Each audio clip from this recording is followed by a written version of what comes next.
What's going on, everybody? Riddle's here, back again. This is the Riddle Me This podcast. Thank you so much for tuning in for today's video. As always, it's greatly appreciated.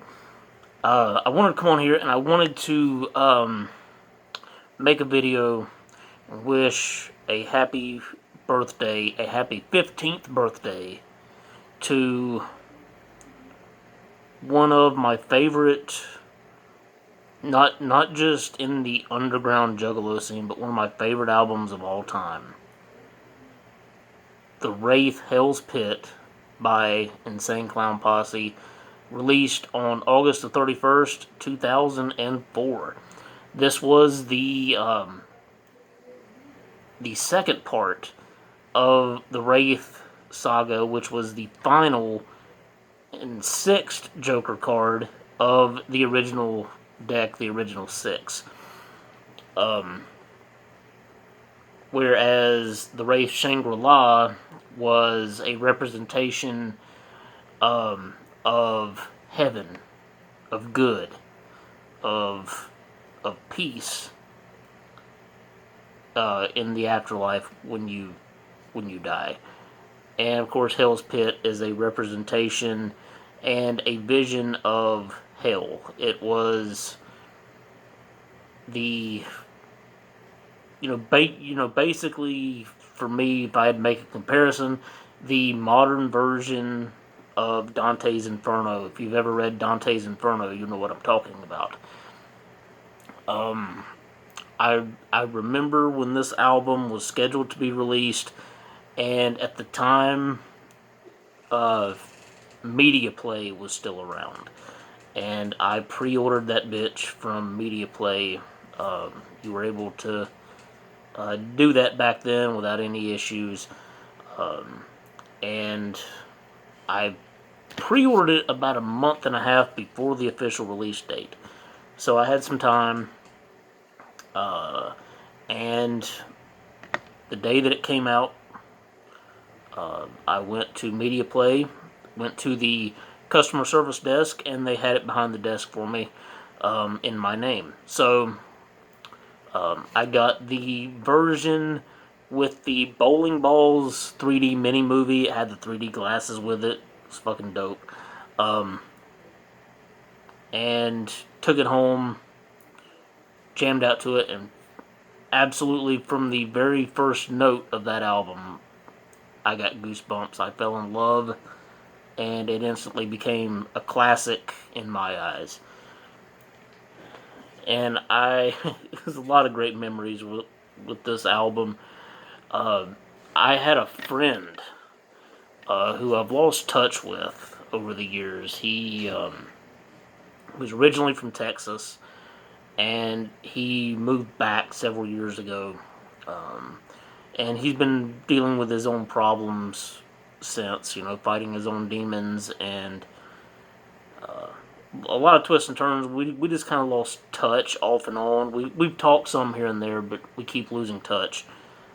I know he's busy with other things, trying to keep himself straight. But I remember at this time, I had just met him not too long before. He was kind of new in the neighborhood where I lived at the time, and we had a lot in common. We were hanging out some, and I went over to his house. He was like the first house on the right when you pulled into the subdivision where I lived at the time. And we were sitting there, we were listening to music, and we had grown up liking a lot of the same bands, and pretty much had the same musical taste. He had never heard ICP before or any such music, like that. So I brought over my copy of Hell's Pit that I had, and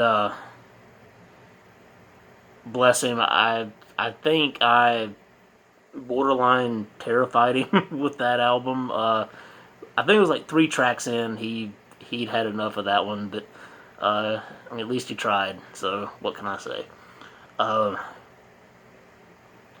And I have told this story a couple of different occasions on a couple of different platforms, I believe. the 2004 tour for this album, the Hell's Pit tour, which was, of course, ICP headlining. ABK was on that tour. Esham, Mac 10, and we had like a couple of like local acts that opened up, before the bigger names had came on.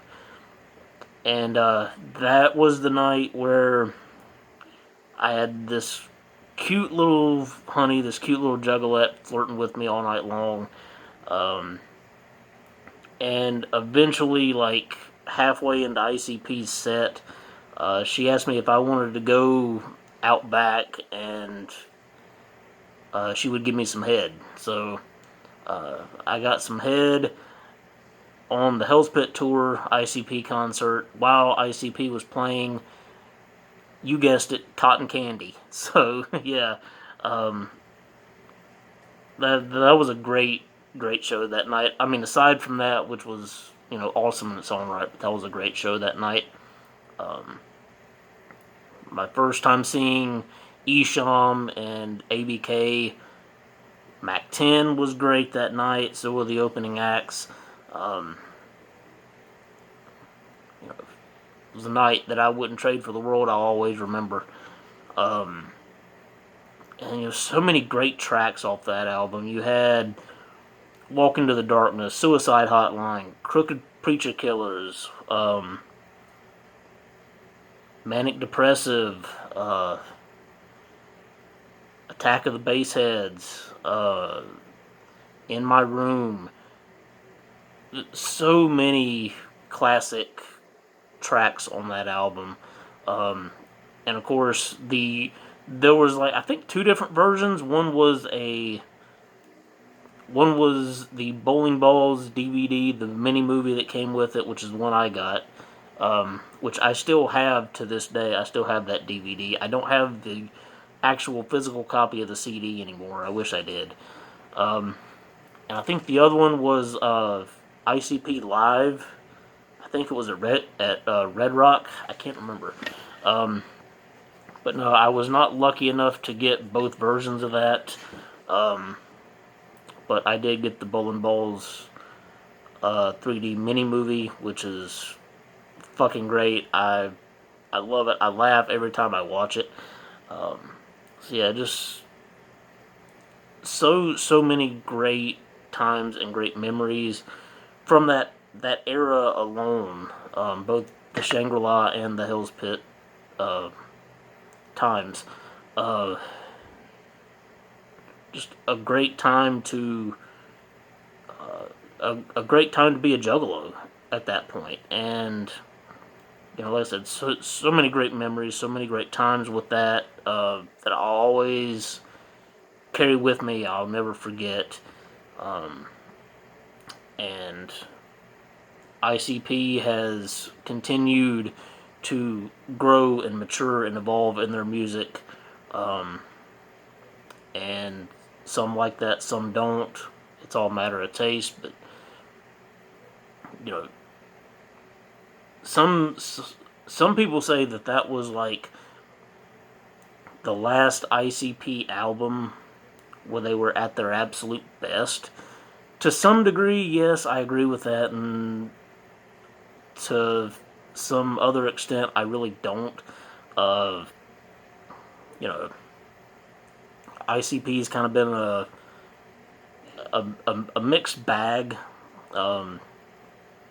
since then. But hey, music evolves, music changes. They've experimented with their sound, and a lot of it, in my opinion, has been successful, and then other things have just kind of flopped. But it is what it is. So, happy 15th birthday to the Wraith, Hell's Pit by ICP. It just makes me feel old. I'll be 38 years old come 2020, and that just makes me feel so old, but so grateful at the same time that I could be here and be a part of that and experience, you know, that era. So, um, yeah, it was, you know, I always tell the new school cats, you know, back then, you know, being an old school juggalo like me, been down since Great Malenko, you just don't know what you've missed. But you know, some get that and some don't now. But you know, that is what it is. But yeah, that's it for now, everybody. I just wanted to come on here and share my thoughts and memories and whatnot of the Wraith Hills Pit. Um, and that's it for now. I am Riddles. This is the Riddle Me This podcast. Thank you so much for watching. Peace out. Have a great Labor Day weekend, and I will talk to you later.